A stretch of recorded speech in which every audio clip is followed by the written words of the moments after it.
need to listen carefully because this is profoundly important. Most people have never heard this and don't even understand what I'm trying to say. So try and follow what I'm going to tell you. On the back of the Social Security card will be numbers in red. On the front will be in blue or black, but on the back will be in red. The numbers on the back of a Social Security card in red designate your body. It is the serial number of your stock. And this is why if you're wealthy, you are preferred stock. If you're poor, you are common stock. But you are a stock on the stock market. Your body is bought and sold through the use of your birth certificate. This is why when you were born, you have to have a birth certificate. Therefore, your birth certificate is signed by your mother. And where your mother signed on the birth certificate, get it, you will see it does not say parent or mother, it says informant. You need to wake up and find out how this stuff really works.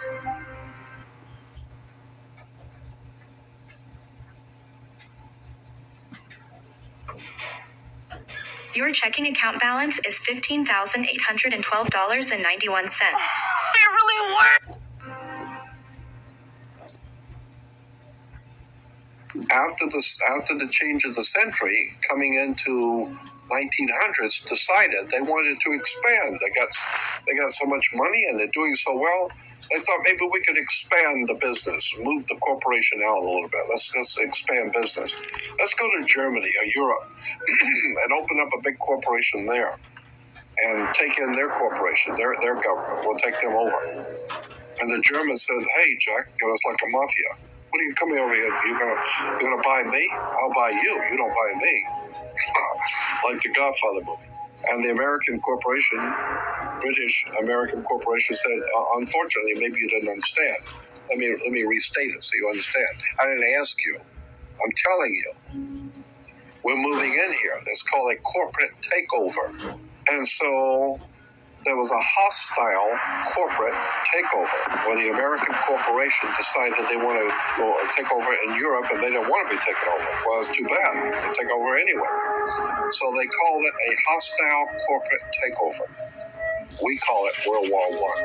So the corporation called United States was able to overthrow the existing corporate order in Europe, but it cost a lot of money. They had to build a lot of tanks and jeeps and pay a lot of people. And the corporation, well, they were successful. They did what they wanted to do. But they went broke doing it. And so when they went broke doing it, and then the bankers pulled their money out in 29, we had something called a stock market crash. Because the corporation spent so much money, they went broke. So the international banker says, "Well, if you're broke, what are you coming to me for? I'm not going to loan you money if you're broke." And so what do you have as collateral? You got any collateral that you could put up for me to loan you the money? And the corporation called United States, the British corporation called United States, said, "Yes, we have the stock. We'll give you stock in the company. You are the stock in the corporation." So they give your body to the banks in Switzerland. So your body now becomes stock for the corporation called United States because you are a money maker. Bankers came in and said, "If we're going to loan you money, you guys have lost money. You guys have gone bankrupt. We're going to take care of the accounting. We're going to see where the money goes. We'll give you the money, but we're going to make it sure it goes where we want it to go." So they set up the Federal Reserve System and then the collection agency to make damn sure that you people pay us. We're going to set up to keep a record of how much you owe us in business each week. We're going to call it the Federal Reserve. And to make sure that your stock, all the chumps out there in America working, make sure the stock pays us We're going to make sure they pay us. You don't just tell me you're going to pay. I'm going to make sure they're going to pay. So we will set up a collection agency. Our own personal collection agency is called the Internal Revenue. So the banks, the corporation called United States, loan money to the privately owned corporation called United States. And the United States Corporation gave your body, your birth certificate, to the banks as collateral for the loan. And that's why today Americans are nothing but slaves. Now, this is something I want you to understand. And you need to listen carefully because this is profoundly important.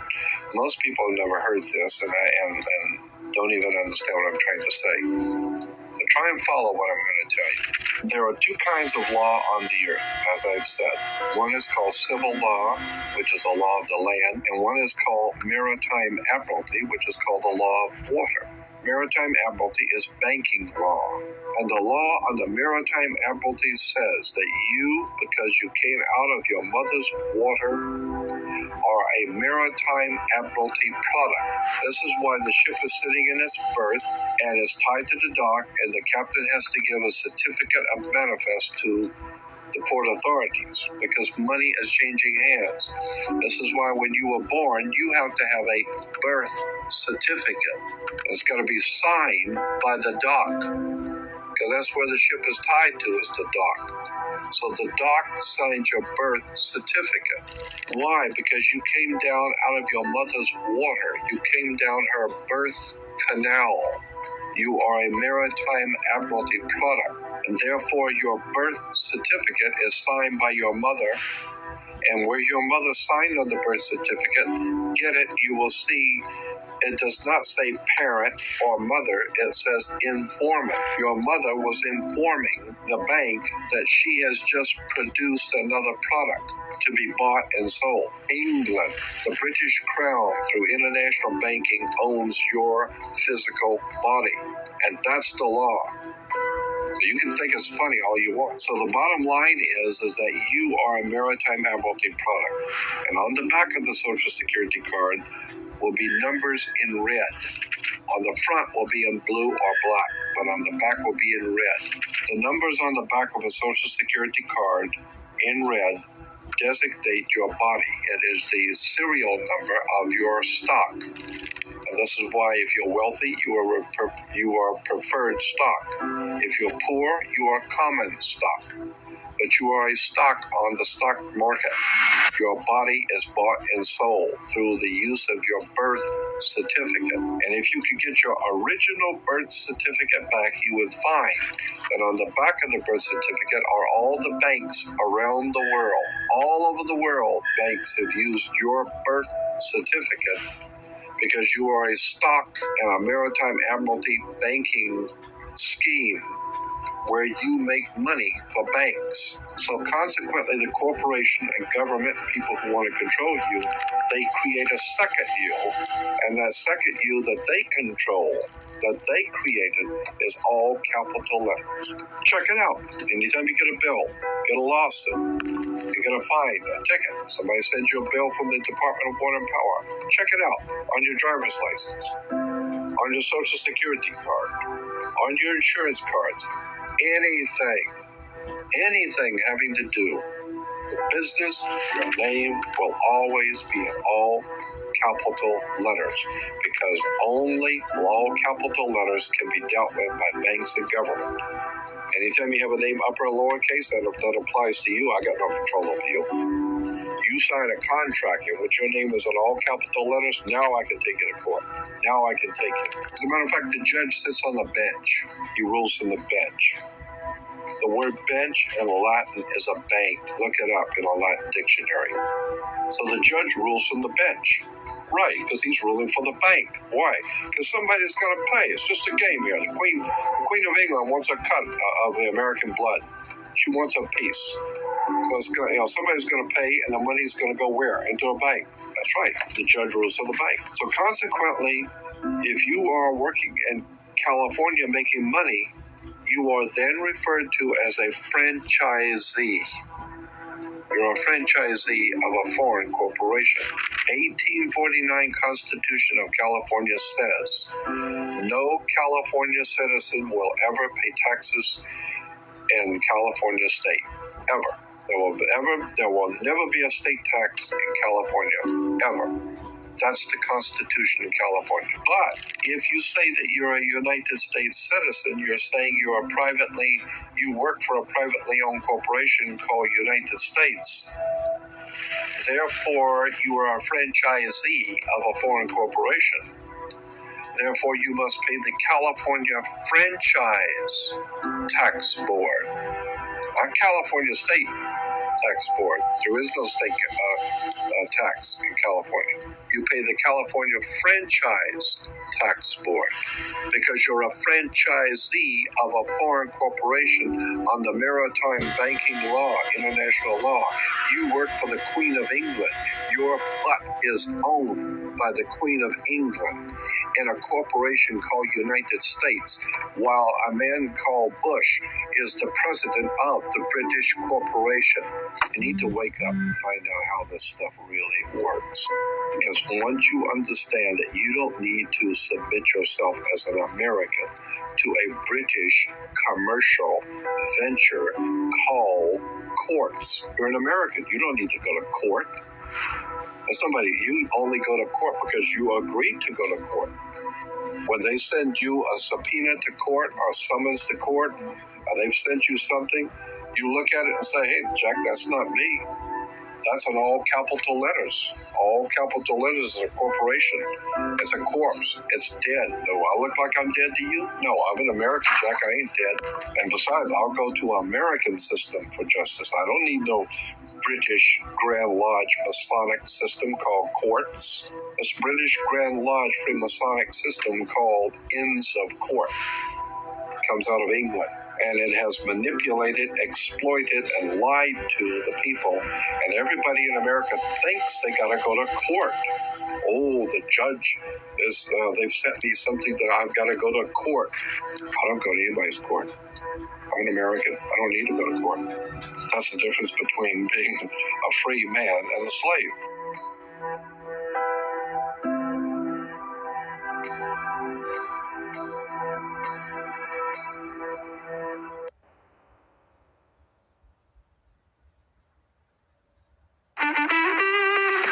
You haven't had vodka like this. No one has. Triple A filtered for the world's smoothest vodka. New White Claw Premium Vodka. Now, I think one of the conventions by which we tend to be fooled more than almost any other is time. And for all human beings, time is a matter of extraordinary importance. And perhaps this is one of the principal ways in which we differ from animals. Because man has been called a time-binding animal. Life moves from the past to the future in such a way that what happens now and what will happen is always the result of what has happened in the past.